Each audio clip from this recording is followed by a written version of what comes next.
ကဲဒီနေ့ sharing လုပ်ပေးမှာတော့လေမောင်တို့ဘာတွေ sharing လုပ်ပေးမှာလဲဆိုတော့သူများတွေကိုကွာသိရမှာစကလုံးလေးတစ်လုံးကိုကွာတိလိုက်ပြီဆိုလို့ရှိရင်ပါလေးတော့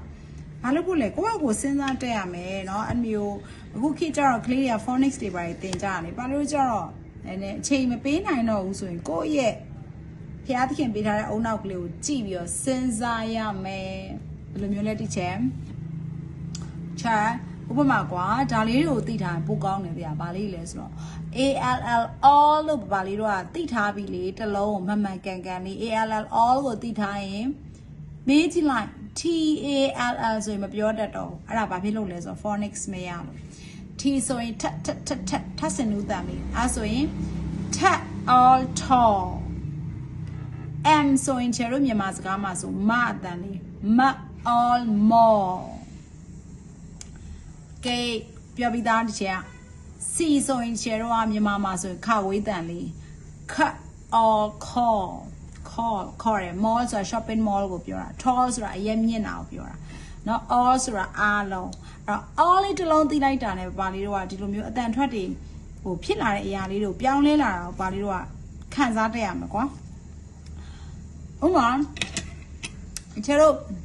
အင်္ဂလိပ်စကားလုံးမှာဆို B ဒါပေမဲ့မြန်မာမှာကျတော့ဘာကုန်းနဲ့တူတယ် ba or ball ကိုမြန်မာနဲ့ကိုက်ညှိပြီးတော့မြန်လေးသွားလိုက်တာပို့ပြီးတော့မိုက်တယ်လीเนาะ so F အဲ့ဆိုအင်္ဂလိပ်စာမှာကျတော့အဲ့လိုမျိုးထုတ်ခိုင်းတယ်ဒါပေမဲ့ဒီချက်လုံးမှာ F ကိုထုတ်ဖို့အတွက်မြန်မာစကားလုံးမရှိဘူး F နှက်ခမ်းလေးကိုတော့ပဲကိုက်တယ် F all fall ဘောဗာများခက်နေလို့လေเนาะအဲ့ဒါလဲတိသွားအဲ့ဒါတွေကဆင်မတိသွားပြီးတော့ all tall call for more ball for ဖြည်းဖြည်းပြောပါဟဲလမ်းလိုက်တာဒါပေမဲ့လေသားတို့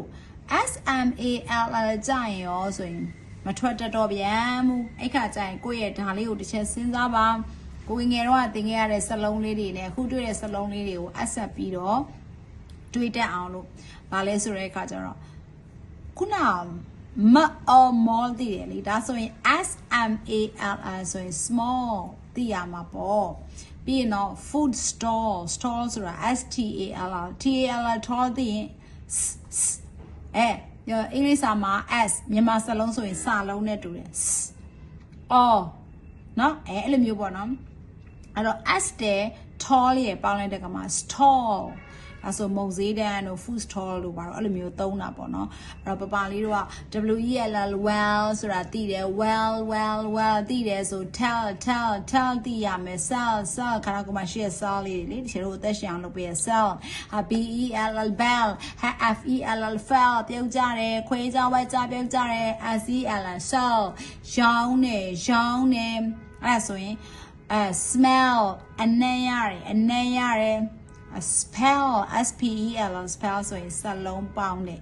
အဲ့လိုမျိုးကွာတခုသိတဲ့နောက်ကနေတခုလိုက်ပြီးတော့အတန်ထွက်ကလေးကိုကိုယ့်ဘာကို adjust လုပ်ပြီးချိန်လိုက်ရင်တော့ပို့ပြီးတော့မြန်တက်မယ်လို့ဒါချင်း idea လေးပေးလိုက်ပါတယ် I love you all